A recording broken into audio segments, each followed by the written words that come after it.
बताइए कितना 9/, चलिए आई की वैल्यू 9/7। और कोई बताइए -9/7। और कोई बताइए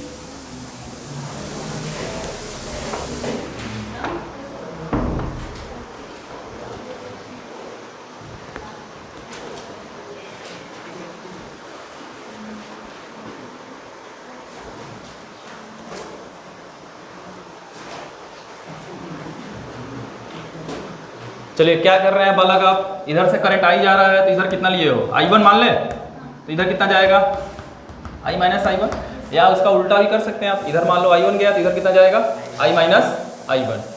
ठीक है, कुछ ऐसा होगा। अब तुम्हें दो लूप दिख रहा होगा, एक ये लूप है और एक ये वाला लूप है, दोनों लूप में घूम जाइए। चलिए इसमें ऐसे घूमते हैं, इसमें इस तरीके से घूमते हैं, बोलो सही है। अब यहाँ पे करंट आ रहा है कुछ इस तरीके से, तो प्लस माइनस बना लो, सही है। यहाँ पे करंट इस तरीके से आ रहा है, प्लस माइनस कर लो। यहाँ देखो करंट ये जा रहा है, रजिस्टर के पास पोटेंशियल डिक्रीज करेगा, ये भी प्लस माइनस, ये प्लस माइनस, ठीक है। अब लूप में घूमा जा, मान लो कि ये हमारा पहला लूप है, या इसमें चलते हैं इस वाले लूप में, तो इस पॉइंट से चलना शुरू करो। यहाँ से लोग बताओ क्या क्या लिखेंगे, बोलो। यहाँ कितना पोटेंशियल ड्रॉप होगा, -2I, इधर फिर +2, फिर इधर आओ, इधर कितना पोटेंशियल ड्रॉप हुआ 3I1, फिर उसके बाद बैटरी है, प्लस लिखेंगे 4 = इसको थोड़ा अच्छे से सॉल्व कर लो, तो -2I - 3I1 और +6 = 0। ये रहा इक्वेशन फर्स्ट, ठीक है। ऐसे दूसरे लूप में आओ, ये दूसरा लूप हमारा है। चलो यहाँ से चलना शुरू करो, घूमो पूरा इस तरीके से। यहाँ से चलना वाला जब शुरू करोगे यहाँ से, तो यहाँ पोटेंशियल ड्रॉप होगा हमारा कितना, -1 × I - I1, उसके बाद +1, फिर -2 क्या I - I1, फिर उसके बाद इसमें आएंगे क्या -2I, फिर क्या +2 = 0। यहाँ तक सही है, ठीक है।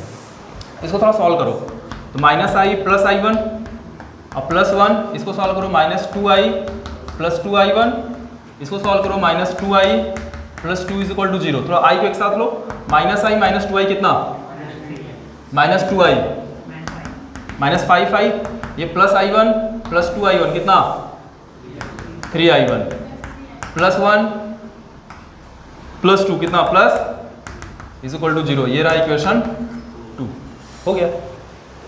इक्वेशन फर्स्ट और सेकंड को ऐड कर दे क्या, देखो जोड़ देते हैं। जब अलग इक्वेशन फर्स्ट और सेकंड को ऐड करोगे तो ये +3I1, सॉरी ये -3I1 है, +3I1 कट जाएगा, इनको ऐड करो, -2 - 5 कितना -7I, इधर क्या मिला +6 + 3 कितना +9 = 0। इसको उठा के लेके जाओ, तो -7I = -9, तो I कितना हो गया 9/7 एम्पियर। बस ये हमारा आंसर है। तो ये माइनस वाला नहीं रहेगा, प्लस वाला सही है।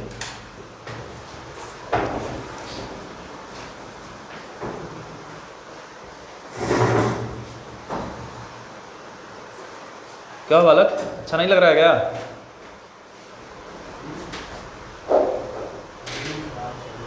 दिन खराब चल रहा है क्या? कोई मना कर दिया क्या?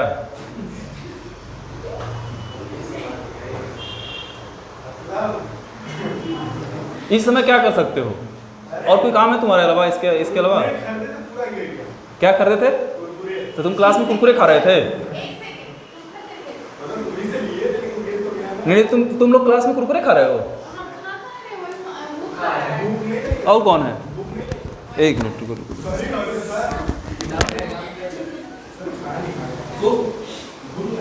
तुम्हें क्या करो?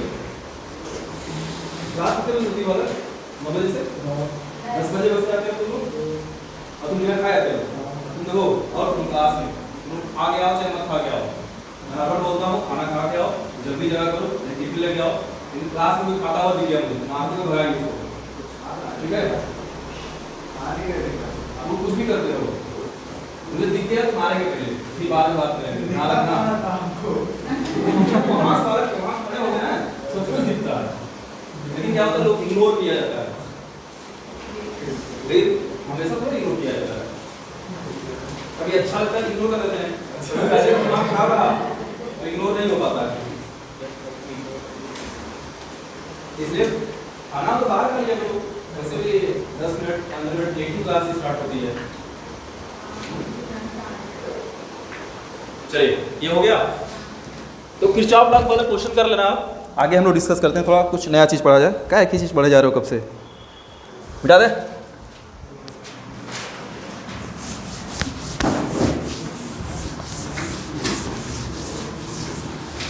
चलो देखो, सेल के बारे में बात करते हैं बालक थोड़ा सा। सेल एंड इंटरनल रेजिस्टेंस, या sorry EMF and internal resistance, नाम सुना है? कोई बताएगा मुझे? इंटरनल रेजिस्टेंस पहले बताइए क्या होता है थोड़ा सा। तो ऐसा ही रेजिस्टेंस ऑफ द सेल, ठीक है। और ईएमएफ क्या होता है बालक? Electromotive force.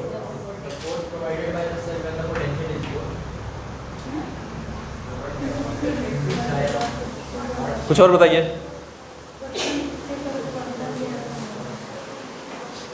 चलो थोड़ा सेल बनाते हैं एक ठो, ठीक है, कुछ इस तरीके से।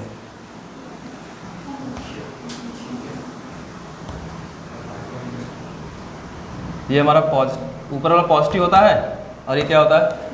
कुछ ऐसे सेल आप देखे होंगे जो मार्केट से आप खरीदते हो, बैटरी छोटी वाली, घड़ी में लगाने के लिए या फिर रिमोट में लगाने के लिए, कुछ भी। तो अब कुछ ऐसा ही रहता है, ठीक है। इसके अंदर बालक इलेक्ट्रोलाइट भरे होते हैं, ठीक है। इसके अंदर इलेक्ट्रोलाइट भरे होते हैं। और मान लेते हैं कि हमको कोई बल्ब जलाना है, छोटा सा बल्ब जलाना है, तो आप क्या करोगे? एक सर्किट बनाओगे, कुछ ऐसे ही कनेक्ट करेंगे बालक, तो क्या बल्ब हमारा जलेगा?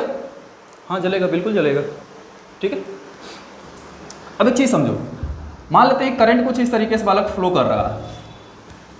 करंट कुछ सर्किट में फ्लो करेगा, क्योंकि क्लोज सर्किट है, हमने सेल लगा दिया है, तो सर्किट में करंट का फ्लो होगा।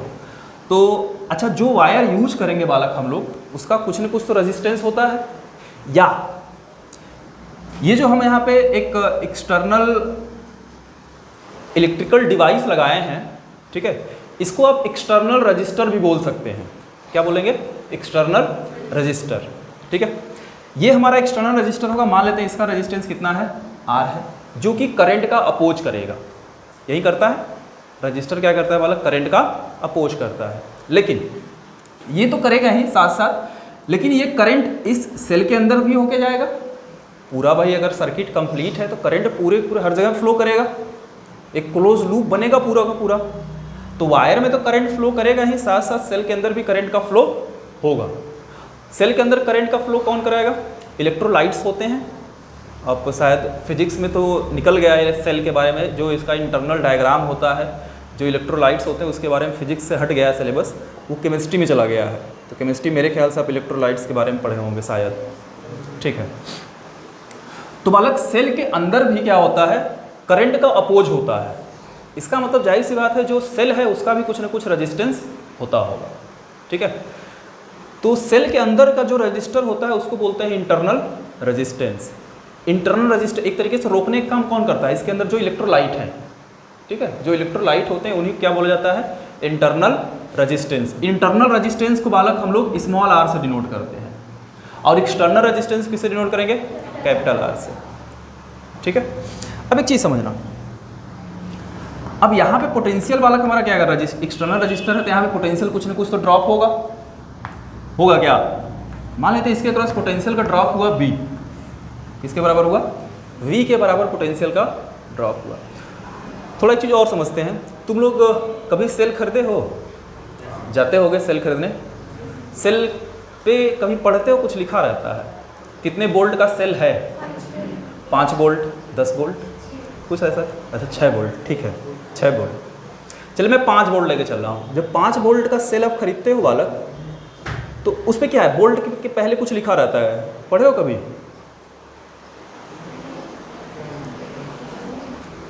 कुछ लिखा रहता है। तो जब आप सेल नया नया खरीद के लाते हो, 5 बोल्ट जो लिखा रहता है बालक, वही उस सेल का ईएमएफ होता है। क्या होता है? ईएमएफ, इलेक्ट्रोमोटिव फोर्स, ठीक है। जब नई नई आप सेल लाते हैं कोई भी, तो उसके टर्मिनल के क्रॉस जो भी पोटेंशियल डिफरेंस होता है उसको क्या बोलते हैं, ईएमएफ। या एक चीज़ मैं और बोलूँ कि इस सेल को अगर हम ओपन सर्किट में रखें, या आप ये बोल सकते हैं किसी भी सेल को अगर किसी एक्सटर्नल रजिस्टर से कनेक्ट ना करें, ठीक है, तो उस सेल के क्रॉस जो भी पोटेंशियल डिफरेंस होगा उसी को बोला जाता है ईएमएफ। जैसे मैं ये हटा दूँ पूरा, अब भूल जाओ कि ये है भी, ये है नहीं, ठीक है, ये अगर नहीं है तो केवल सेल हमारे पास है, तो सेल के टर्मिनल के क्रॉस जो भी पोटेंशियल डिफरेंस होगा बालक, उसी को क्या बोला जाएगा, ईएमएफ। तो जो आप नया नया जब बैटरी खरीद के लाते हो तो जो उसका पोटेंशियल डिफरेंस होता है वही ईएमएफ के बराबर होता है, ठीक है। जब आप किसी एक्सटर्नल रजिस्टर से लगा करके उसको कनेक्ट करते हैं तो धीरे धीरे उसका पोटेंशियल क्या होता है, डाउन होने लगता है, कम होने लगता है, ठीक है। तो मैं अगर पूछूं कि भाई सेल का मैक्सिमम पोटेंशियल डिफरेंस कितना हो सकता है किसी भी सेल के क्रॉस, तो आप कितना बताओगे, उसके ईएमएफ के बराबर। किसी भी सेल के क्रॉस मैक्सिमम पोटेंशियल डिफरेंस कितना हो सकता है, उसके ईएमएफ के बराबर, उससे ज़्यादा नहीं हो सकता है। थोड़ा सा मैथमेटिकली समझते हैं। मान लेते हैं बालक जब हमने कहाँ बालक, हाँ चलते रहो, बात करते रहो, ट्रैफिक था, तुमको तो मैं बोला था कि मिल के जाना है हमसे, कहाँ आए थे, किससे पूछे,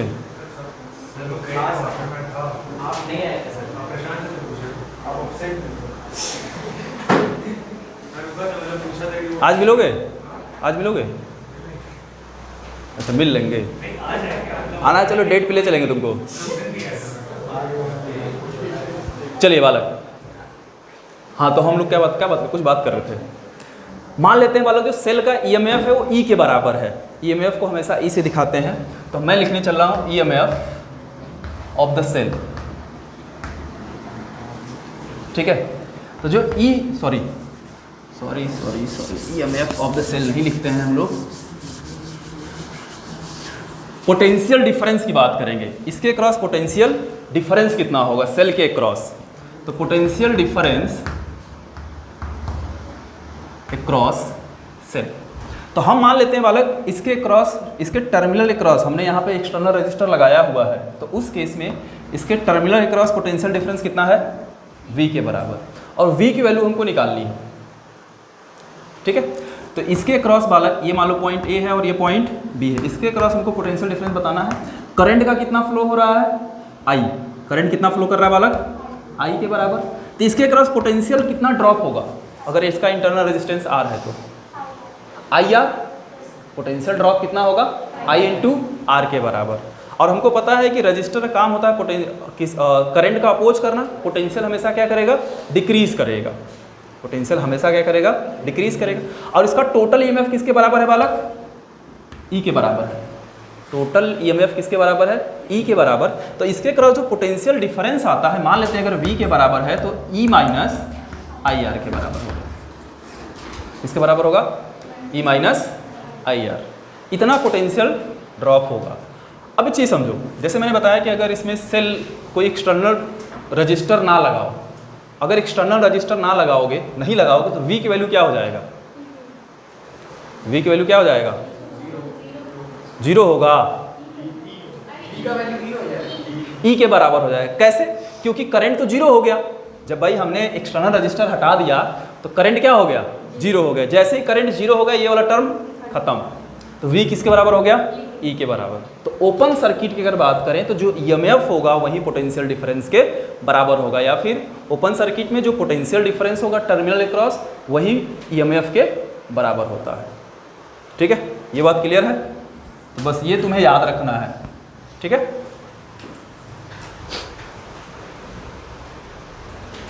V is equal to E minus IR। एक पॉइंट और भी लिख लेना, maximum potential difference across cell is equal to E। E electric field मत पढ़ लेना, वो ईएमएफ है।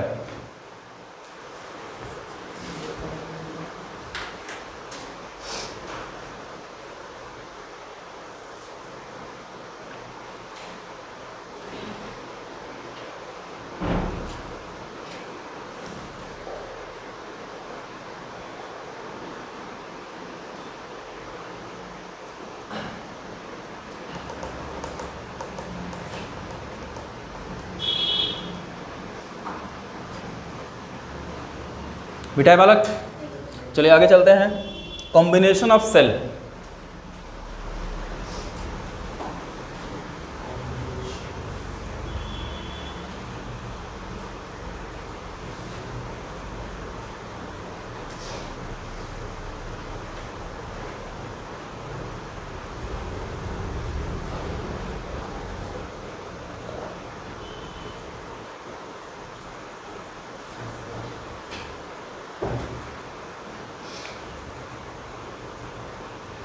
इसको तेज करो भाई, गर्मी लग रही कब से। उसको घुमाओ तो ऊपर से एक बार, बस बस जा, गुस्सा आ गए। ठीक है, नहीं 3 पे करिए।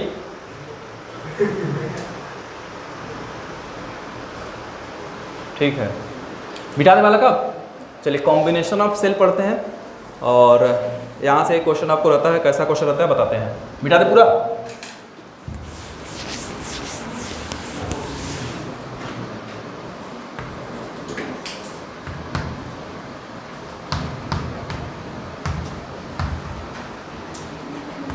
पहला पढ़ते हैं सीरीज कॉम्बिनेशन।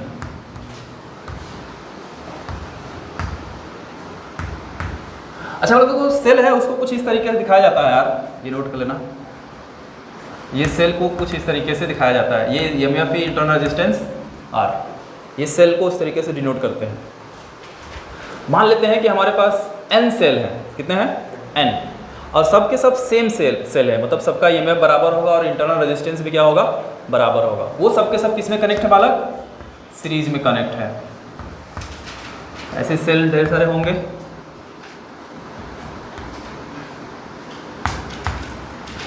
ठीक है,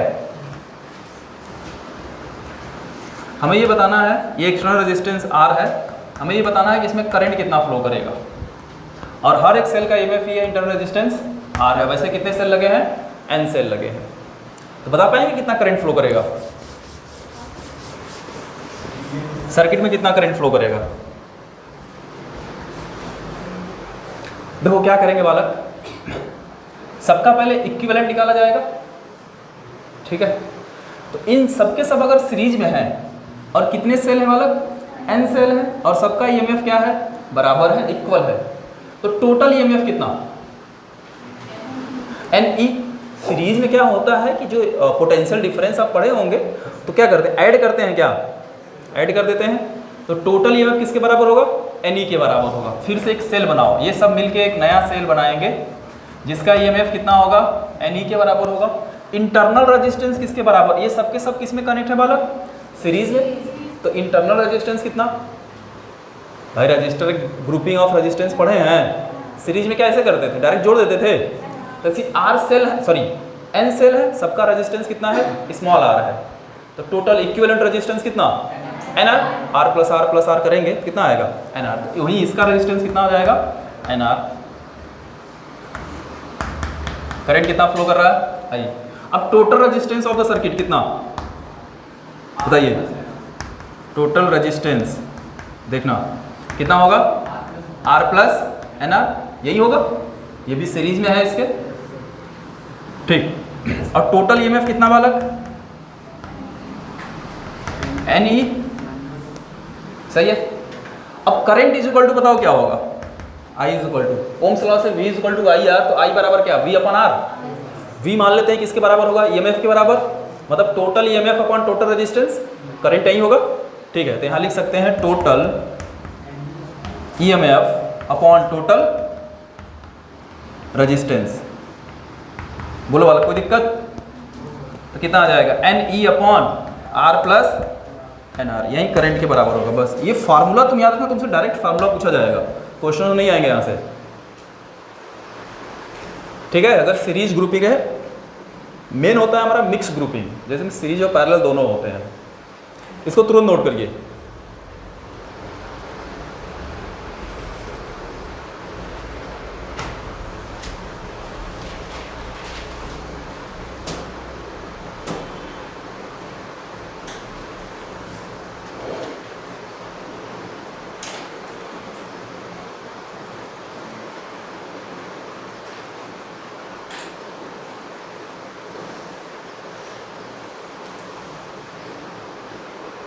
बोलो बालक मिटाए। चलिए पैरेलल ग्रुपिंग देखते हैं या पैरेलल कॉम्बिनेशन दूसरा।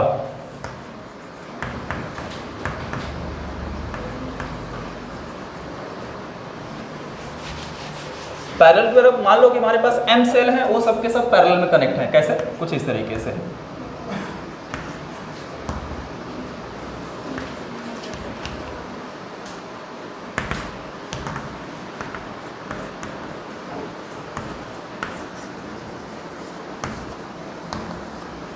ऐसे ऐसे लगे हैं बालक, m सेल लगे हैं पैरेलल में, सबका ईएमएफ ही है, इंटरनल रेजिस्टेंस R है। तब यहां पे बताना है कि कितना करंट का फ्लो होगा। इसको बता पाएंगे? सबसे पहले क्या करिए, टोटल ईएमएफ बताइए कितना। सबका ईएमएफ ये इंटरनल रेजिस्टेंस आ रहा है, तो टोटल ईएमएफ कितना ई के बराबर होगा, क्योंकि पैरेलल में जो ईएमएफ होता है, बोले हो ना पैरेलल केस में पोटेंशियल डिफरेंस क्या होता है, सेम होता है, इसलिए टोटल ईएमएफ भी किसके बराबर होगा, ई के बराबर होगा। तो एक नया सेल बनाइए जिसका ईएमएफ कितना हो गया, ई के बराबर ही होगा, क्योंकि सबके सब किसमें है, पैरेलल में है। ऐसे ही आप टोटल इंटरनल रेजिस्टेंस बता सकते हैं कितना होगा। एम सेल है या एम इंटरनल रेजिस्टेंस है हमारे पास, जिसका रेजिस्टेंस कितना है, आर है, तो बताना है टोटल रेजिस्टेंस कितना होगा। आर रजिस्टर है हमारे पास, सॉरी एम रजिस्टर है हमारे पास, जिसका रेजिस्टेंस आर के बराबर है, तो इंटरनल तो टोटल रेजिस्टेंस कितना, आर बाई एम। कैसे देखो, इसको मिटा देना, देखो कैसे निकालो, 1 बाई मान लो R dash is equal to 1 by R plus 1 by R plus 1 by R, ये कितना एम तक आएगा, ये कितना एम बाई आर आएगा, तो आर डैश कितना हो गया, आर बाई, ठीक है। इसका रेजिस्टेंस कितना होगा, आर बाई एम के बराबर। करंट आई फ्लो कर रहा है, बताओ टोटल रेजिस्टेंस कितना, पहले लिख लो टोटल ईएमएफ ई के बराबर टोटल रेजिस्टेंस कितना बालक,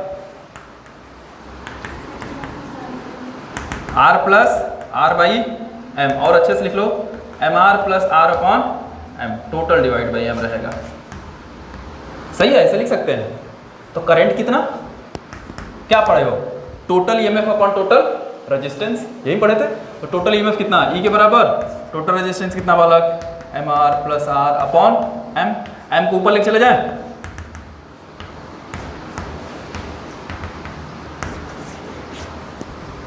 तभी आता है करंट।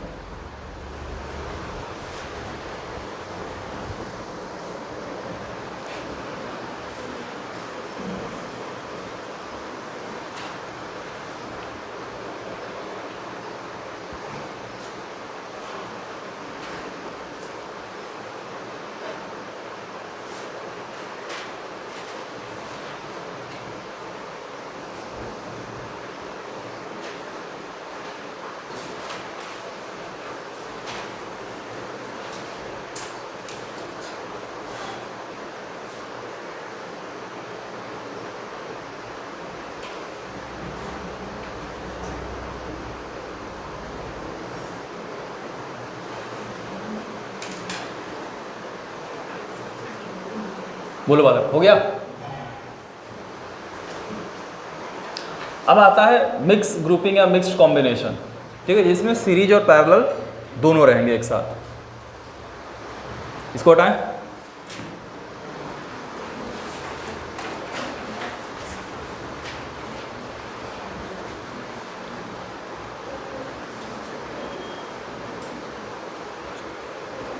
तब इस बार तुम लोगों को 200 प्लस आ रहा है कि नहीं, नंबर किसी का आ रहा है, भाई जाके सॉल्व किए होगे ना टेस्ट पेपर। हाँ तुम अलग सॉल्व किए, कितना आ रहा है तुम्हारा, बोलो 101, 101, गुड, तुम ही लोग देश बदलोगे। मना करते हैं मतलब माइनस मत किया करो, लेकिन सुधरेंगे नहीं।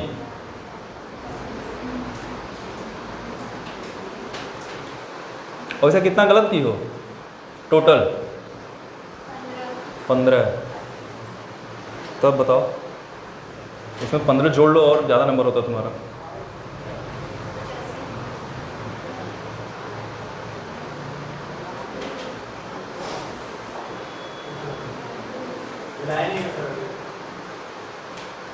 और किसी कोई है जिसका 200 प्लस आ रहा है?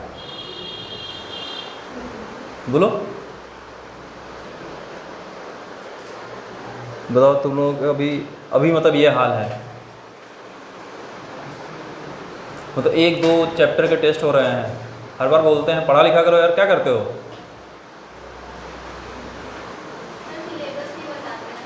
सिलेबस नहीं बताते हैं।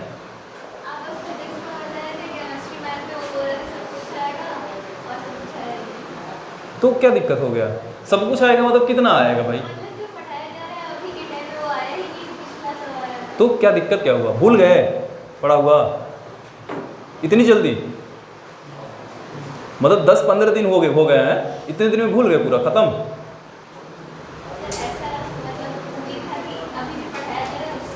नहीं, अब अगली बार से फिजिक्स केमिस्ट्री में नहीं बताया जाएगा, ठीक है? आपको यही बताया जाएगा कि जो पढ़ाया गया उसमें से आएगा। अब वो हमारे ऊपर है कि हम पूरे में दें कि जो करंट में चल रहा है उसी को दें या जो पढ़ा चुके हैं उसको दें, ठीक है?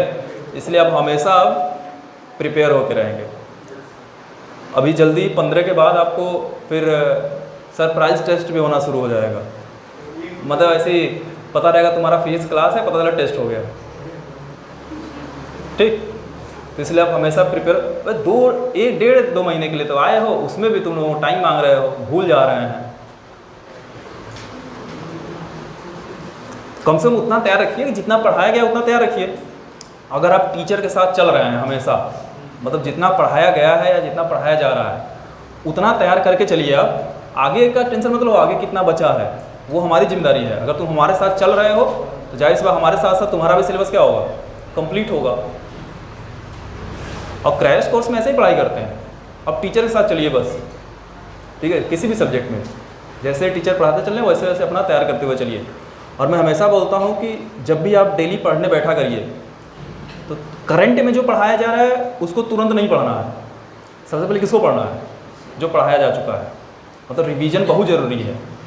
सोचो अगर एक पहली बार तुम कोई चीज़ पढ़ते होगे तो तुमको 1 घंटा लगता होगा, 2 घंटा लगता होगा, उसी चीज़ को दोबारा पढ़ना होगा तब हो सकता है और कम टाइम लगे, 20 मिनट में कर लो। उसी चीज़ को तिबारा पढ़ना हुआ तब 10 मिनट में कर लोगे। उसी चीज़ को चौथी बार पढ़ना हुआ तब हो सकता है तुम 5 मिनट कर लो। तो रिवीजन करने में ज़्यादा मतलब बताने का मतलब ये है कि रिवीजन करने में ज़्यादा समय नहीं लगता है, लेकिन उसमें तुमको करना होगा। कभी कभी ऐसा भी होता होगा तुम लोगों के साथ कि यार छोड़ो आ रहा है क्या करेंगे, नहीं करते हैं, ऐसा भी होता है। वो तो हमको आ ही रहा है, लेकिन विश्वास मानना तुम करके देखना, क्वेश्चन जरूर फंस जाओगे। और हमें कभी भी नोट्स पढ़ना नहीं, ठीक है? तुम लोग ऐसा प्रैक्टिकली भी ऐसा सोचे होगे या देखे होगे, अगर आप किताब पढ़ रहे हो, ठीक है, बुक्स अगर पढ़ते हो तो आपको ऐसा लगेगा कि हमको सारे क्वेश्चन कर लेंगे। अगर आप बुक पढ़ रहे हैं, थ्योरी पोर्शन पढ़ रहे हैं, तो पढ़ने से ये लगता है यार कि हमारा सारा तैयार है। कब समझ में आता है कि तैयार है या नहीं है? जब आप क्वेश्चन सॉल्व करते हो। इसलिए मैं हमेशा बोलता हूँ जब भी आप कंपटीशन, देखो अभी आप बोर्ड का प्रिपरेशन नहीं कर रहे हो, बोर्ड में थ्योरी रटा जाता है, ठीक है? कंपटीशन में थ्योरी का कोई मतलब नहीं है। तुम्हें डिस्टेंस का फार्मूला याद है नहीं याद है हमसे बिल्कुल मतलब नहीं है, ना तो कंपटीशन वाले से मतलब है कि तुमको डिस्टेंस का फार्मूला डेफिनेशन याद है कि नहीं याद है। यहाँ डेफिनेशन से कोई मतलब नहीं होता है। तुम्हें फार्मूले याद होने चाहिए और उसका कैसे यूज करना है ये आने चाहिए। चलो मान लेते हैं तुम्हें फार्मूले भी याद है, ठीक है? फार्मूले भी बच्चे रट जाते हैं, याद हो जाते हैं, बात आता है उसका यूज कैसे करें। तो यूज बालक करने तभी आएगा जब आप उसको प्रैक्टिस करोगे। आप जितना ज़्यादा प्रैक्टिस करोगे उतना अच्छा आपका कंसेप्ट क्लियर होगा और कोई भी फार्मूला तुम्हें जल्दी याद होगा। देखो मैथमेटिक्स में जैसे जो बच्चे मैथमेटिक्स से होंगे फार्मूला कभी भी रटते हो नहीं होंगे। एक फार्मूले में 10 क्वेश्चन कर लो, वो फार्मूला तुम्हें याद हो गया। तो ऐसे पढ़ाई करिए, रटो मत, फार्मूले भी मत रटो। उस पर हर एक तो फार्मूला उठाओ, उस पर 10 क्वेश्चन कर जाओ, कहीं से भी कर जाओ। तुम्हारे पास कोई किताब हो, कोई बुक हो, तुम्हारे पास 12th की सब लोग साइड बुक रखे रहते हो मेरे ख्याल से, हर कोई साइड बुक रखता है, साइड बुक से उठा कर जाओ, एक फॉर्मूले में 10 क्वेश्चन करो, वो फार्मूला भी तुम्हें याद हो जाएगा और उसके साथ साथ उस फार्मूले पे कैसे कैसे क्वेश्चन आते हैं वो भी तुम्हें पता चल जाएगा। ठीक है, अगर तुम इतना करते हो तो देखो ऐसा भी होता है ना कि जब एग्जाम हॉल में आप बैठोगे तो एक एक क्वेश्चन अगर पढ़ के करोगे तब तो भाई गए तुम। बहुत क्वेश्चन ऐसे होते हैं देखते हैं मतलब पता चल जाता है कि इसका आंसर यही होगा। ऐसा होता होगा कभी देना, या अभी आप एग्जाम देते होगे तो टेस्ट में आपको पता चलता होगा कुछ क्वेश्चन ऐसे होते हैं देखते ही लगता है कि पढ़ने की जरूरत नहीं है, क्वेश्चन देख लिए पता चल जाता है कि इसका ये आंसर होगा। तो ठीक है, तो ऐसा होना चाहिए क्योंकि एग्ज़ाम में इतना टाइम नहीं रहता है हमारे पास कि एक एक क्वेश्चन हम पढ़ें उसको सॉल्व करें। एग्ज़ाम में कोशिश ये होता है कि हम ज़्यादा से ज़्यादा क्वेश्चन देखते ही सॉल्व कर दें। ठीक, तो सब लोग जाके यही काम किया करो हमेशा। और टेस्ट में नंबर अच्छे नहीं आ रहे हैं ये अच्छी बात नहीं है। ठीक है, फिर यही हाल अगर यहाँ है तो वही हाल वहाँ भी रहेगा। टेस्ट कहीं पे भी टेस्ट इसलिए नहीं होते हैं कि आप अच्छा स्कोर करो, टेस्ट इसलिए कराया जाता है कि आप उस टेस्ट से सीखिए। ठीक है, मैं हमेशा बोलता हूँ टेस्ट दो तो उससे सीखो। क्या चीज़? गलती ना करें। ठीक है, तुम जिस दिन गलती करने पे कंट्रोल कर लिए उस दिन तुम्हारा सिलेक्शन हो जाएगा। मैं हर बार बोलता हूँ अगर यही आदत रही बालक गलती करने की तो तुम वहाँ भी जाके गलती करोगे, क्योंकि यहाँ तुम क्लासरूम में बैठ के अगर टेस्ट देते हो, ध्यान रखना तुम्हारा दिमाग 100% काम करता है। ठीक, अगर आप यहाँ क्लासरूम में बैठ के एग्ज़ाम कोचिंग के में बैठ के अगर आप एग्ज़ाम दे रहे हैं, टेस्ट दे रहे हैं तो आपका दिमाग 100% काम करता है। वहीं आप जाओगे वहाँ एग्ज़ाम देने में तब तुम्हारा दिमाग 100% काम नहीं करेगा। वैसे यहाँ कोई टेंशन रहता है टेस्ट देते हो तो, मतलब नंबर अच्छा आए बेकार आए, टेंशन रहता है इस बात का? नहीं रहता है। ठीक है, तो तुम बिंदास क्वेश्चन करते हो, लेकिन वहाँ टेंशन रहेगा कि सिलेक्शन होगा कि नहीं होगा, कहीं क्वेश्चन गलत ना हो जाए। तो वहाँ तुम्हारा दिमाग मात्र 50% काम करता है। ठीक है, 50% दिमाग कहाँ रहता है कि सिलेक्शन होगा कि नहीं होगा, और टेंशन में रहता है आधा दिमाग। तो आधे दिमाग में क्वेश्चन करना होता है। ठीक है, इसलिए एग्जाम यहाँ पे जो एग्ज़ाम होते हैं, जो टेस्ट होते हैं आपके प्रैक्टिस के लिए होते हैं, उसे सीखने के लिए होते हैं। उसे सीखिए आप। कभी ये मत सोचना कि यहाँ कम आ रहे हैं तो वहाँ भी कम आएंगे, या यहाँ ज़्यादा आ रहे हैं तो वहाँ भी ज़्यादा आएंगे। वहाँ कुछ भी हो सकता है। ठीक है, लेकिन आप यहाँ सीखे रहोगे कुछ तो वो ज़रूर काम आएगा वहाँ पे। और बहुत सारे तुम लोग टेस्ट देते होगे तो ऐसा नहीं कि सब टेस्ट पेपर ऐसे रहते हैं, हो सकता है बहुत क्वेश्चन आपको वहाँ मैच भी कर जाए। ठीक है, जो भी असाइनमेंट दिए जाते हैं या टेस्ट दिए जाते हैं, लगभग हर चैप्टर से मेरे ख्याल से तुम्हें अगर टॉपिक वाइज जाता होगा मेरे ख्याल से असाइनमेंट, तो एक चैप्टर 100 चले जाता होगा, 100 क्वेश्चन जाता होगा। और टेस्ट का मिला लें तो 50 क्वेश्चन मान लो, मतलब 150 क्वेश्चन अभी जा रहे हैं आपके पास एक चैप्टर से, तो बहुत है अभी 150 क्वेश्चन एक चैप्टर से, उतना सॉल्व करिए। लेकिन टेस्ट पेपर भी सॉल्व करना है, ये नहीं कि टेस्ट दे के जाकर उसको अलमारी में सजा के रख दिए हैं या रद्दी के दाम पे बेच दिए हैं, फिर बेच के पता चला आइसक्रीम खा रहे हैं। ऐसा करते हो क्या? तो टेस्ट पेपर हो जाए, आप यहाँ टेस्ट में कैसा परफॉर्म किए छोड़ दो, भूल जाओ उसको, लेकिन घर जाके उसको ज़रूर सॉल्व करो। ठीक है, इसलिए नहीं कि तुमने क्या गलत किया है क्या सही किया है, इसलिए कि तुम्हें नंबर ऑफ क्वेश्चंस करने हैं ज़्यादा से ज़्यादा। ठीक है, इसलिए सॉल्व करो। तो हर कोई क्वेश्चन ज़रूर सॉल्व करेगा कैसे भी करके। नहीं आ रहे हैं आप आगे डिस्कस करिए। ठीक है, अब कुल मिला के देखा जाए तो आपके पास 1 महीना और है, देखा जाए तो मोटा मोटी देख लेते हैं 1 महीना आपके पास है, 30 दिन है। अब जोड़ लो कितने घंटे तुम्हें पढ़ना है, कैसे पढ़ना है। 30 दिन मान के चलना, आपके पास मात्र 30 दिन है। अभी भी समय है, जो लोग पढ़ना नहीं शुरू किए हैं पढ़ाई शुरू कर दें। ठीक, पढ़ो, ज़्यादा पढ़ो, 10 घंटा पढ़ो। बहुत सारे बच्चे ऐसे होते हैं कि जिनको तुरंत पढ़ते ही समझ में आ जाता है, बहुत बच्चे ऐसे भी होते हैं जिनको एक बार में नहीं समझ में आता है। ऐसा होता है तो आप 2 बार पढ़ो, 3 बार पढ़ो। जिसको एक बार में समझ में आ रहा है, मान लो 5 घंटा पढ़ रहा है, तो हमें डबल मेहनत करना होगा। जिसको 2 बार में समझ में आ रहा है, अब 10 घंटा पढ़िए। ठीक है, लेकिन कम से कम भाई 10 घंटे तो होने चाहिए पढ़ाई। अब इसलिए अब 1 महीना बचा है, तब से बोल रहे हैं डेली 10 घंटे की पढ़ाई। क्या हो बालक? डेली 10 घंटे की पढ़ाई होनी चाहिए आपकी। अगर आप नहीं कर रहे हो तो सही बता रहे हैं सिलेक्शन नहीं होगा। क्योंकि तुम्हारे जैसे बहुत बैठे हैं, पता है ना 16 लाख बच्चे फॉर्म भरे हैं, 18 लाख, चलो 2 लाख और बढ़ गए, 18 लाख बच्चे फॉर्म भरे हैं। जब तुम 10 घंटा डेली नहीं पढ़ोगे, अच्छा मैं तो 10 घंटा, बहुत बच्चे होंगे 15-15 घंटा पढ़ते होंगे बैठ के, पता चला नींद भी नहीं आ रही होगी। तो 1 महीना बचा है, डेली का 10 घंटा का रूटीन बना लो, कैसे भी करके 10 घंटा डेली पढ़ना है, ठीक है। फिर देखो, विश्वास मानो तुम 1-2 दिन 10 घंटा बैठ के देखो, कोई बैठता है 10 घंटा पढ़ने के लिए? ऐसा कोई है क्लास में?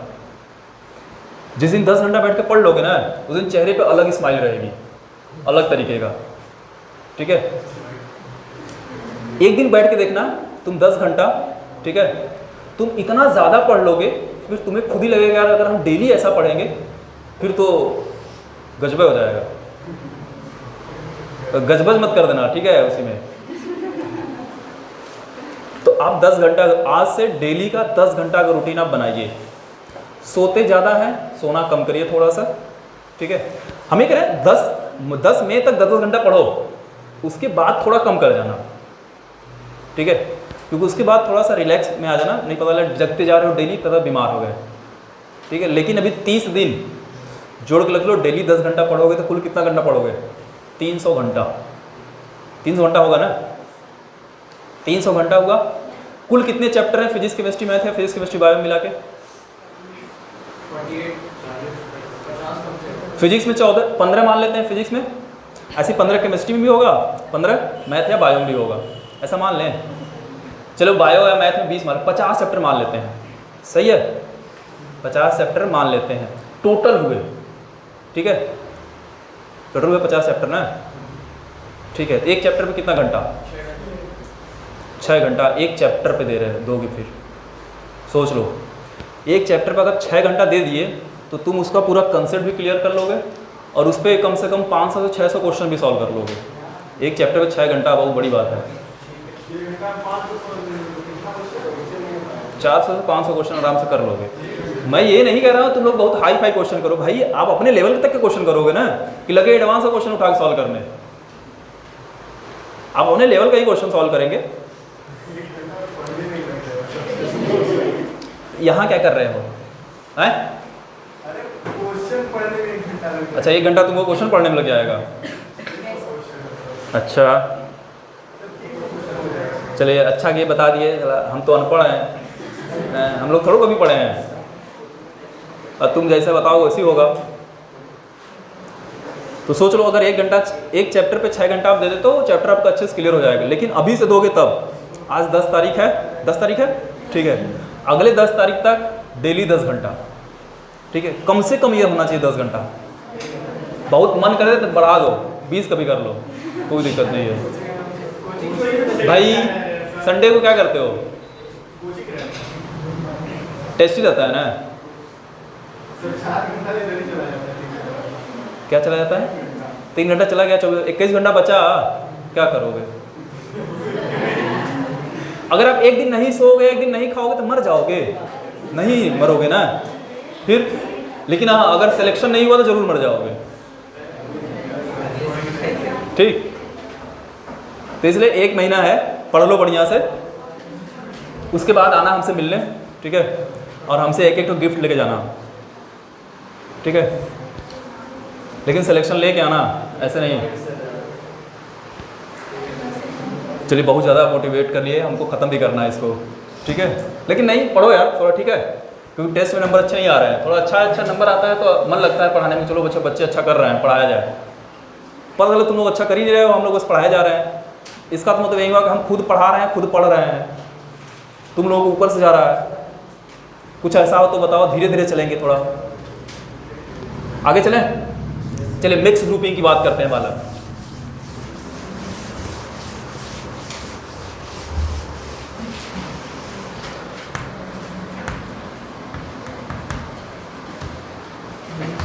मिक्स्ड कॉम्बिनेशन वही उठाएंगे। n हम लोग सीरीज में लगाए थे और m पैरेलल में लगाए थे, तो n सीरीज में जोड़ते हैं सेल को,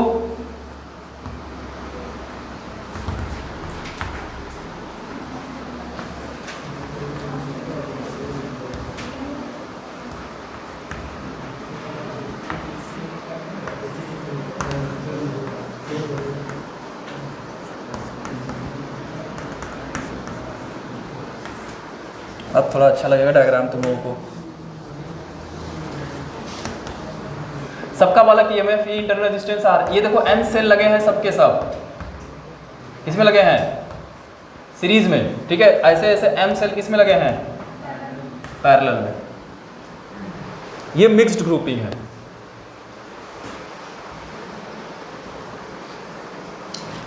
और इसमें बताना है कितना करंट फ्लो करेगा।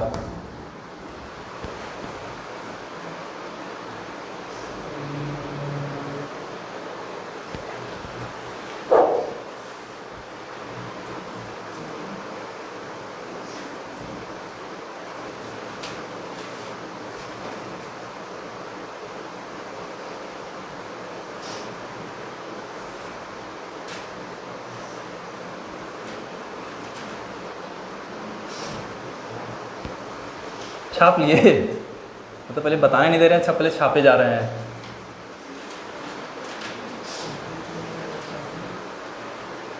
देखो थोड़ा सा इस डायग्राम को और छोटा करते हैं। अच्छा ये सभी सभी सीरीज में है, इसका टोटल EMF कितना? एनी अभी पढ़े थे, टोटल इंटरनल रेजिस्टेंस कितना? NR।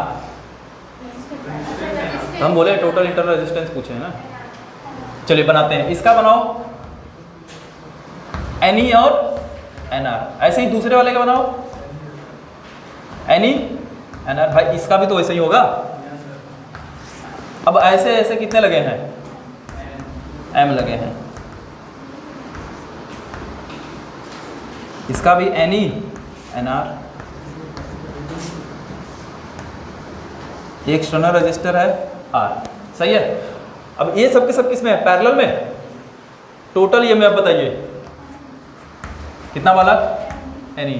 टोटल इंटरनल रेजिस्टेंस बताइए, पैरेलल में है। देखो M सेल है जो कि पैरेलल में है, जिसका इंटरनल रेजिस्टेंस कितना है? NR के बराबर है। तो बताना है टोटल EMF कितना, सॉरी टोटल इंटरनल रेजिस्टेंस कितना। जैसे इससे पहले निकाले थे पैरेलल का कितना आया था? R/M, R/M आया था ना, याद है? इसका कितना आएगा? NR/M। तो इंटरनल रेजिस्टेंस कितना हो जाएगा इसका? NR/M। बहुत सुंदर। अब बताओ टोटल EMF कितना भाई? NE के बराबर, सही है। टोटल इंटरनल रेजिस्टेंस कितना भाई? या sorry total resistance, not internal resistance. R plus NR/, इसको सॉल्व कर लें, सही है। तो करंट I कितना? टोटल पढ़े, total EMF upon total resistance. Total EMF कितना? NE upon MR plus NR upon M है, यहाँ कर दो। तो ये टोटल करंट आता है MNE upon MR plus NR।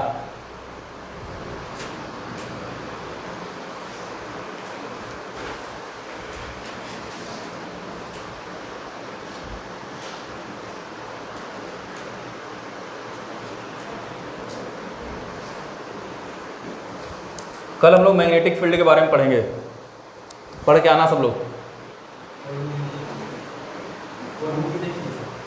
देख लिए? चलो भी बोले हैं पढ़ने के लिए 10-10 घंटा, देखते हैं कितने लोग बताते हो। मूवी देखने के लिए बोले हैं, सब देख डाले। क्यों नहीं देखे भाई? अच्छा मतलब खोज रहे हो तुम लोग मूवी? नहीं खोज रहे हो? कहाँ कैसे मिला नहीं फिर?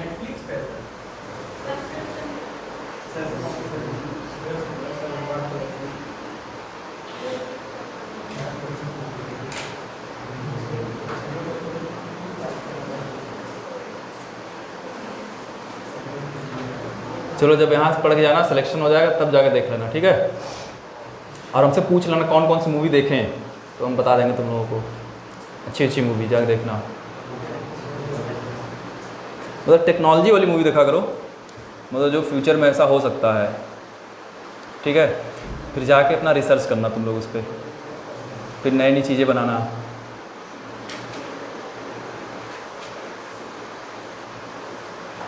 आगे चले बालक। अब एक चीज़ देखो, अगर मैं पूछूं, ये पूरा डायग्राम है, मैं पूछूं इसमें टोटल कितने सेल लगे हैं बताइए। n into m. तो टोटल नंबर ऑफ सेल कितना, ये वाला देखो पोर्शन, ये वाला जो पोर्शन है यहाँ फॉर्मूले में, ये हमको क्या बताएगा, टोटल नंबर ऑफ सेल। ठीक है, तो लिखना टोटल नंबर ऑफ सेल किसके बराबर होगा बालक, m इंटू एन के बराबर होगा।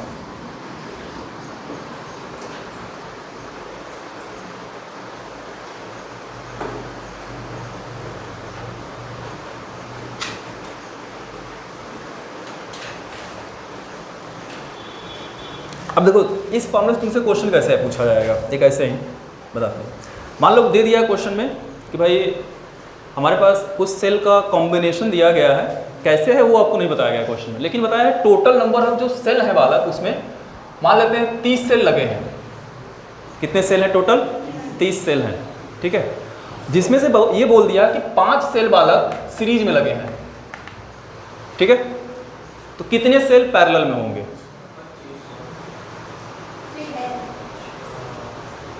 कितने सेल पैरेलल में होंगे, समझ में आया। टोटल नंबर ऑफ सेल कितना है, 30 है, इसमें से 5 सेल किस में लगे हैं, सीरीज में लगे हैं, तो पैरेलल में कितने सेल, 6। समझ में आ गया, क्योंकि m पता है पैरेलल का केस है, n क्या है, सीरीज, मतलब n की वैल्यू दे रखा है 5, टोटल दे दिया है किसके बराबर है, 30 के बराबर, तो m निकाल लेंगे, तो 6 सेल किस में होंगे, सीरीज में होंगे। तो ऐसे क्वेश्चन आपको पूछे जाएंगे, तो इसको आप याद रखेंगे कि किसी भी मिक्स्ड ग्रुपिंग में जो टोटल नंबर ऑफ सेल होते हैं वो m इंटू एन के बराबर होता है, जहाँ m क्या है, पैरेलल कॉम्बिनेशन का है। ठीक है, n क्या है, सीरीज का है। ठीक है, गुड। इसी के साथ आगे चलेंगे थोड़ा सा बालक हम। अब इसमें पूछा जाता है, जैसे क्वेश्चन देखो यहाँ से क्या क्या और पूछे जाते हैं बालक, जैसे इसमें पूछ रहे इसी डायग्राम में कि जो यहाँ करंट है, मैक्सिमम करंट कब डिलीवर होगा। ठीक है, मैक्सिमम करंट कब डिलीवर होगा, तो उस केस में बालक, या मैक्सिमम पावर कब जनरेट होगा। ठीक है, तो उस केस के लिए बालक m देखो उसके लिए होगा क्या, मैक्सिमम करंट में पूछ रहा हूं, मैक्सिमम आई मैक्सिमम कब होगा, जब ये क्या हो, मिनिमम हो। आई मैक्सिमम कब होगा, जब ये डिनोमिनेटर में जो पोर्शन है किया हो, मिनिमम हो। आपको पता है किसी चीज़ में अगर छोटी क्वांटिटी से डिवाइड करोगे तो वो बड़ी हो जाएगी, तो उसके लिए आई मैक्सिमम हो, उसके लिए ये डिनोमिनेटर में जो पोर्शन है इसको क्या होना पड़ेगा, मिनिमम। चलो बात करते हैं फॉर आई मैक्स, या मैक्सिमम पावर जनरेशन की बात करते हैं। यार मैक्सिमम पावर कब जनरेट होगा,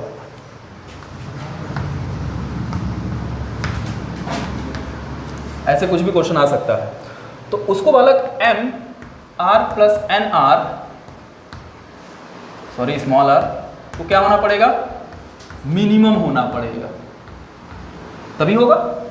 तो ये मिनिमम तभी होगा बालक जब एम आर किसके बराबर हो जाए, एन आर के बराबर हो जाए। जब ये दोनों आपस में बराबर हो जाएंगे उस समय इन दोनों का सम क्या होगा, मिनिमम होगा। ठीक है, तो अब क्वेश्चन क्या है, आपको m भी दिया रहेगा, n भी दिया रहेगा, कैपिटल R भी हो सकता है दिया रहे या ना दिया रहे, या स्मॉल r दिया है तो कैपिटल R पूछ लेगा कि भाई मैक्सिमम करंट अगर फ्लो कर रहा है तो बताइए जो हम एक्सटर्नल रजिस्टर यूज किए हैं उसकी वैल्यू कितनी, तो यहाँ से फाइंड कर लेंगे R की वैल्यू। तो R इज इक्वल टू क्या लिखोगे, NR अपॉन M। यहाँ से आप एक्सटर्नल रजिस्टर की वैल्यू फाइंड कर लेंगे, और यहाँ से क्वेश्चन पूछा जाता है बालक, खूब पूछा जाता है, याद रखना ये चीज़ कि सेल में मैक्सिमम पावर कब जनरेट होता है, तो ये तब होगा जब MR किसके बराबर हो जाए, NR के बराबर हो जाए। तो कहाँ पे बड़ा स्मॉल r है और कहाँ पे कैपिटल R है, ये ध्यान रखना। ठीक, तो यहाँ से यहीं से क्वेश्चन पूछा जाता है आपसे, इस वाले पोर्शन से, बाकी वो सब नहीं पूछा जाता है।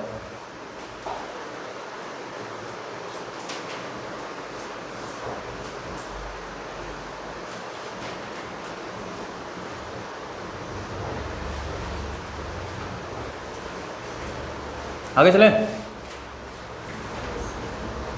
तुम लोग मीटर ब्रिज पढ़े हो, देखे हो, प्रैक्टिकल किए हो मीटर ब्रिज पे, क्या करते थे उसमें याद है,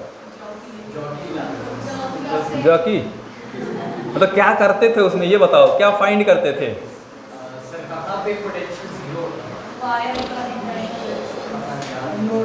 नहीं देखे हो कैसे करते थे, आप किए मीटर ब्रिज पे प्रैक्टिकल, कैसे करते थे, या कैसा होता था इंस्ट्रूमेंट उसका, गिटार जैसा होता था, बजाए उसको।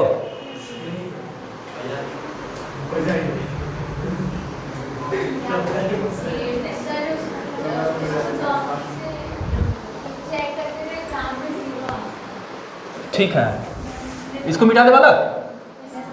ठीक है, चलिए मीटर ब्रिज की बात कर लेते हैं थोड़ा सा।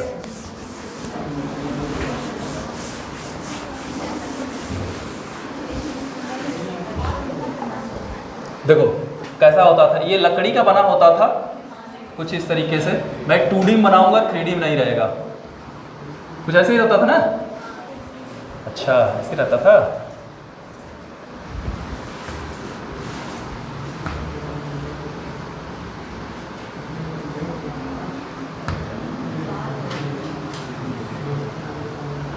ये सभी पॉइंट बालक अंदर न जुड़े होते थे लकड़ी के अंदर, ठीक है, ये सभी पॉइंट।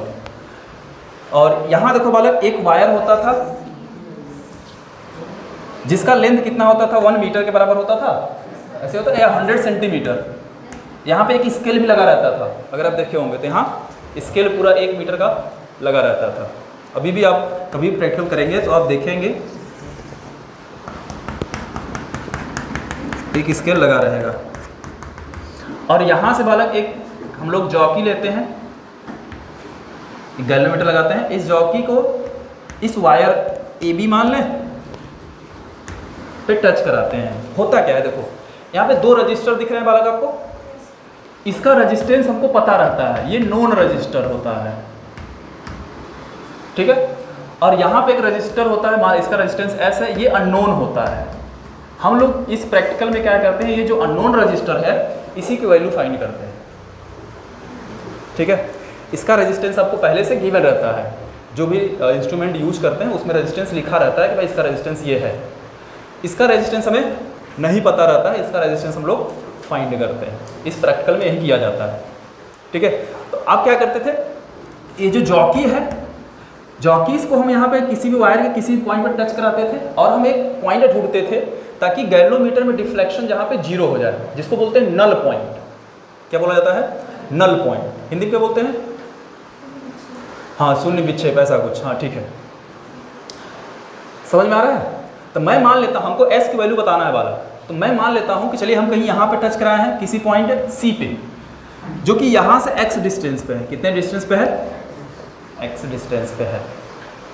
और यहाँ पे हमको नल पॉइंट मिला है, और यही क्या है, नल पॉइंट है क्या, ये नल पॉइंट है, मतलब गैल्वेनोमीटर अक्रॉस, इसमें करंट की वैल्यू क्या हो जाएगी तब, ये देखोगे बालक एक वो पढ़े हो तुम लोग, व्हीटस्टोन ब्रिज, ये व्हीटस्टोन ब्रिज बनता है।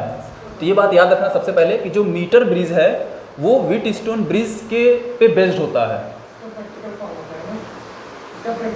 हाँ उसका प्रैक्टिकल, यह आप याद रखेंगे सिंपल सा कि भाई मीटर ब्रिज किस पे काम करता है, तो व्हीटस्टोन ब्रिज पे काम करता है। ये बात याद होनी चाहिए, नहीं तो आप लोग लिख लेना इसको, ठीक है। ये क्वेश्चन अच्छा पूछा जा सकता है। अब आगे चलते हैं। तो ये देखो इधर का पोर्शन अलग है, इसका इधर का पोर्शन अलग है। ये डायगोनल वाला याद है, गैल्वेनोमीटर में क्रॉस हम लोग करंट 0 होता था तो इन दोनों का रेशियो और इन दोनों के रेशियो के बराबर करते थे, याद है। यही काम वहाँ यहाँ करेंगे हम लोग। अच्छा इसका रेजिस्टेंस X है, तो इस सॉरी रेजिस्टेंस नहीं, इसका लेंथ बालक X के बराबर है, तो ये रेजिस्टेंस कितना होगा, वो भाई 100 माइनस X, सही है। अच्छा AC का रेजिस्टेंस बता सकते हैं, मान लेते हैं RAC के बराबर होगा, और इसका रेजिस्टेंस कितना होगा, RBC के बराबर होगा। तो व्हीटस्टोन ब्रिज अप्लाई करेंगे तो क्या करते हैं, इन दोनों का ratio R/S is equal to RAC upon RBC, ऐसे करेंगे। तो S किसके बराबर होगा, S is equal to R into RBC upon R, सही है, ऐसे निकालेंगे। अब एक चीज देखो, RBC कितना होगा, लागे यार बताते जाओ। RBC इसका resistance R is equal to rho L by A, पढ़े हैं, रो L बाई ए। अब मान लो एक वायर है, मैंने बताया है, ये पूरा वायर एक ही एलिमेंट का बना होगा, मान लो लोहे का है, तो ये लोहे का ही रहेगा, तो रेजिस्टिविटी क्या रहेगा, सेम रहेगा। तो मान लेते हैं रेजिस्टिविटी किसके, रो के बराबर, रो L बाई ए है, L लेंथ कितना है 100 माइनस X, तो 100 minus X upon rho L by A होता है, इसका क्रॉस सेक्शन एरिया कितना होगा बालक, मान लेते हैं ए के बराबर है, तो पूरे वायर का क्रॉस सेक्शन एरिया ए के बराबर रहेगा। ठीक है, तो इसका हो गया ए अपॉन आर ए सी। बताइए रेजिस्टिविटी वही रहेगा जो पहले था, क्योंकि वायर तो वही है, तो रो रहा। लेंथ कितना एक्स ए, रो से रो कट गया, ए से ए कट गया, तो एस इक्वल टू क्या मिला आर 100 माइनस एक्स अपॉन। तो यहां से बालक तुम निकालोगे, एस की वैल्यू निकाला जाता है यहां से। तो तुम्हें ये फार्मूला याद होना चाहिए, नहीं याद है रहेगा तो सिंपल सा व्हीटस्टोन ब्रिज लगा के आप तुरंत बता पाएंगे।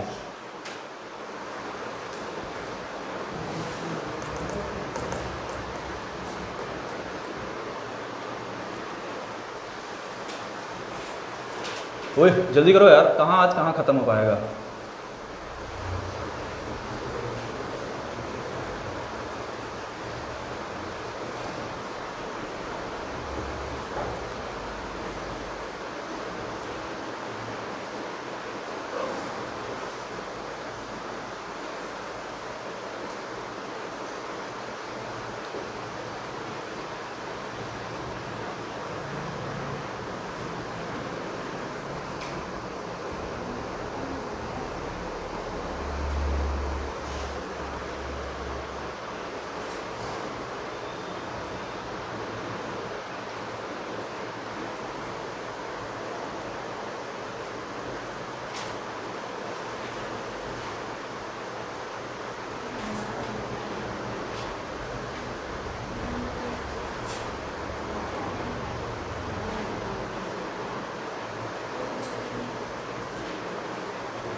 हो गया बालक।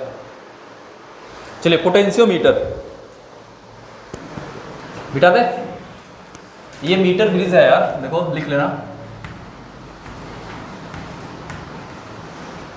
हिंदी में बोलेंगे मीटर सेतु, ऐसे बोलते हैं, ठीक है।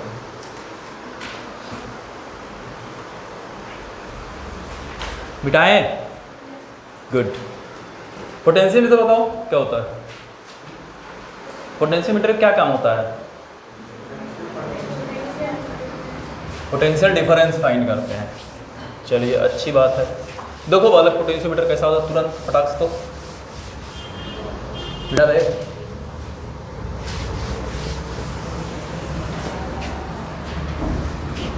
एक सेल लगाओ यहाँ पे, देखो पोटेंशियोमीटर, हाँ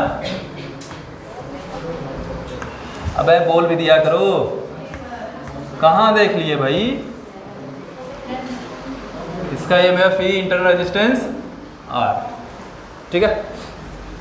हमको क्या करना वाला, ये वायर यूज किए हैं, ये क्या है, एक वायर है, PQ वायर ले लेते हैं, PQ वायर है। अब एक जॉकी यूज करते हैं इधर बालक हम लोग। इस जॉकी से इस वायर पे हम कहीं जिस भी पॉइंट के बीच में हमको पोटेंशियल डिफरेंस निकालना रहेगा, जॉकी को वहाँ टच कराएंगे और टच ऐसे पॉइंट पे कराते हैं ताकि गैल्वेनोमीटर के क्रॉस करंट क्या हो, जीरो हो। हम लोग क्या ढूंढते हैं, फिर से नल पॉइंट ढूंढते हैं इस केस में भी। तो जहाँ पे भी नल पॉइंट मिल जाएगा उसके बीच और यहाँ के बीच में पोटेंशियल डिफरेंस हम लोग मेजर करते हैं। तो मान लेते हैं ये पॉइंट मिला, एक एस एक पॉइंट मिला जो कि नल पॉइंट है। कैसा पॉइंट है बालक, नल पॉइंट है। अब तो इसका लेंथ 100 सेंटीमीटर नहीं होता है, कुछ भी हो सकता है, इसलिए मैंने लेंथ क्या लिया है, L के बराबर। फिर भी हमने सपोज किया कि इस Q से X डिस्टेंस पे हमने जॉकी को टच कराया तो हमको एक नल पॉइंट मिल गया, ऐसे मान लिया, ठीक है। तो हमको S और Q के बीच पोटेंशियल डिफरेंस कितना होगा ये बताना है, तो निकाल लेंगे पोटेंशियल डिफरेंस। और इसके पूरे के क्रॉस पोटेंशियल डिफरेंस तुमको गिवन रहेगा। मान लेते हैं पूरे के क्रॉस पोटेंशियल डिफरेंस कितना है बालक? V के बराबर। तब वो एस क्यू के बीच पोटेंशियल डिफरेंस बताना है।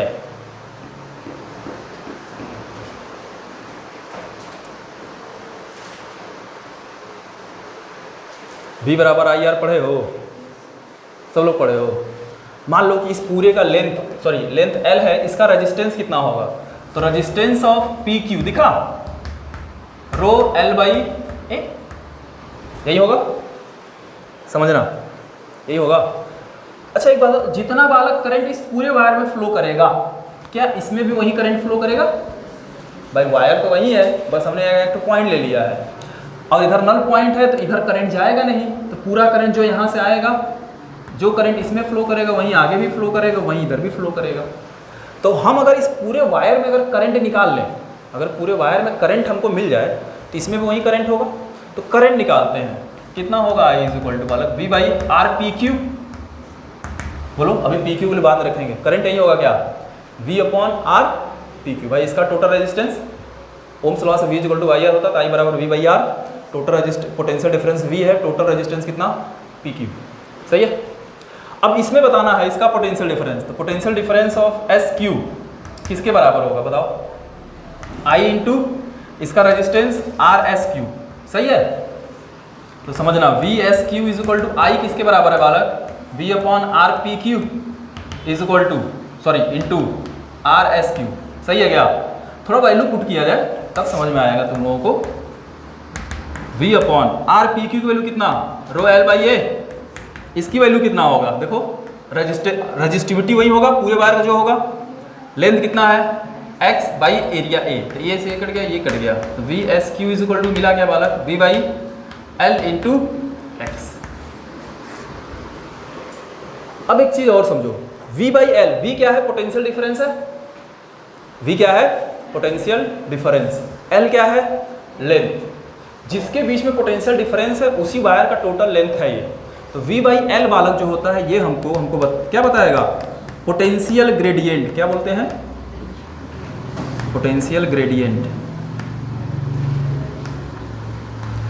ध्यान रखना, किसी भी फिजिकल क्वांटिटी में अगर लेंथ से डिवाइड किया गया है तो वो उसका ग्रेडियंट हो जाता है। जैसे एक्सेलरेशन में मैं लेंथ से डिवाइड कर दूं तो उसको क्या बोलेंगे?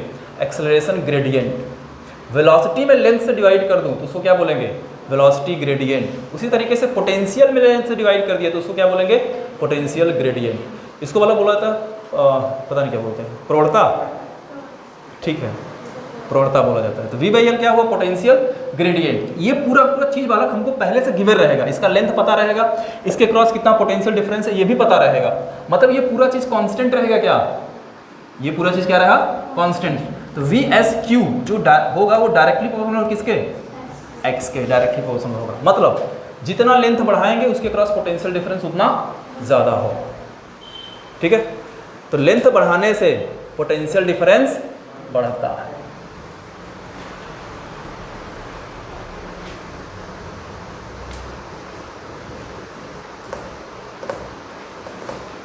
पोटेंशियल मीटर खत्म, आगे बचा है बालक हीटिंग इफेक्ट ऑफ करंट।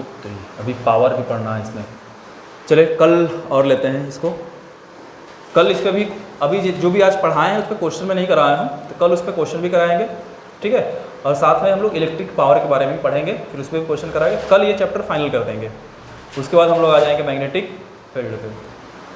तो मैग्नेटिक फील्ड थोड़ा पढ़ के आना पहले से। ठीक है, तो आज के लिए बस इतना ही। चलिए, धन्यवाद।